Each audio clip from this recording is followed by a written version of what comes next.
যে ভদ্রমহিলা হেঁটে জেলখানার মধ্যে গেলেন, সেই ভদ্রমহিলা হুইল চেয়ারে করে ফিরে আসেন।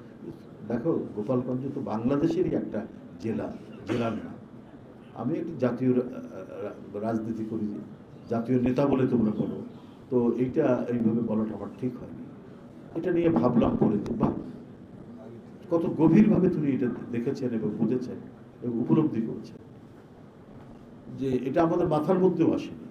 কারণ ওনার কাছে যেমন রংপুর, ওনার কাছে যেমন ফেনী, ওনার কাছে যেমন বগুড়া, ওনার কাছে যেমন সাতক্ষীরা, ওনার কাছে যেমন চট্টগ্রাম, ওনার কাছে তো গোপালগঞ্জও একটা জেলা।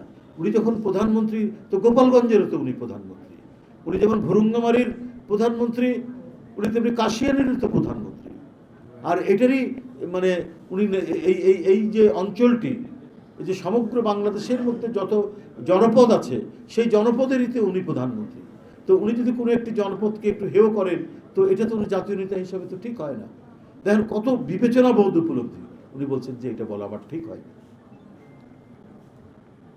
এই যে নেতৃত্বের প্রতি একটা প্রগাঢ় ভালোবাসা, শ্রদ্ধা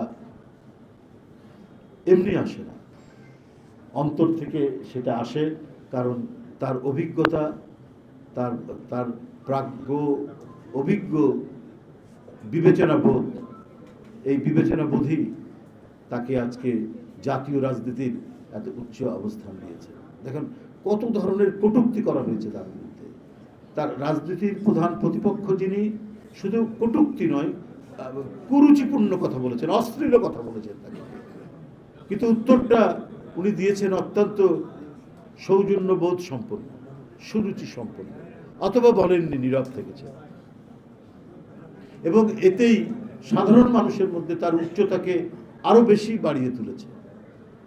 এবং যারা এই ধরনের অশ্রাব্য কথা বলেন, তারা যে ক্রমাগতভাবে নিচে নেমে যান, এটা আমাদের দেশের রাজনীতিবিদরা আমরা বুঝতে পারি না, আমরা সেটা উপলব্ধি করতে পারি না বলেই আমাদের রাজনীতিতে অনেক সময় অধঃপতন ঘটে। কিন্তু তিনি ঠিকই দেখুন, এত মানে সিরিজ অফ অসভ্য কথা পর্যন্ত বলা হয়েছে, কিন্তু সেখানে তিনি বিচলিত হননি। তাকে উনি লন্ডনে গেলেন 2017 সালে। ওবায়দুল কাদের প্রতিদিনই বলতেন উনি আর আসবেন না, উনি ওখানেই থেকে যাবেন। উনি খুব ভালো কি বলে যে আরামে এসে থাকতে ভালোবাসেন। উনি এখানে যে মামলা তার চলছে, এটা আর ফেস করতে উনি চান না, উনি বিদেশেই থেকে যাবেন। তো এই কথা তো ওবায়দুল কাদের প্রতিদিন বললেন। হঠাৎ আমরা শুনলাম যে উনি দেশে চলে আসছেন। উনি জানেন যে এই মামলার কি পরিণতি হতে পারে। উনার যে রাজনৈতিক প্রতিপক্ষ, তিনি কত ক্রূর এবং নিষ্ঠুর হতে পারেন, তিনি কত ভয়াবহ হতে পারেন, কত প্রতিশোধ পরায়ণ হতে পারেন, এটার প্রত্যেকটা বিষয় তিনি অবগত ছিলেন।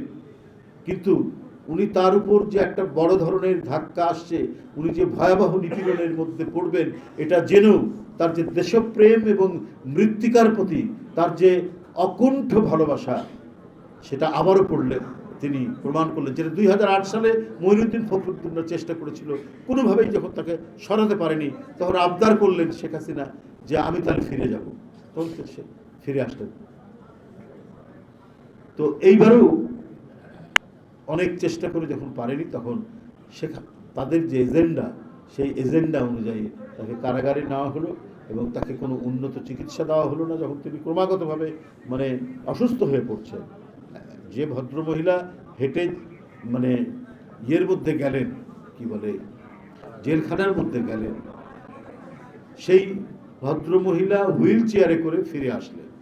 আমরা কিন্তু সন্দেহ প্রকাশ করেছি, জনগণও সন্দেহ প্রকাশ করেছে যে কারাগারের মধ্যে তাকে চিকিৎসা না দেওয়া বা সঠিক ডায়াগনোসিস করে চিকিৎসা। দেশে দেশে সবার সাথে দ্য নিউজ।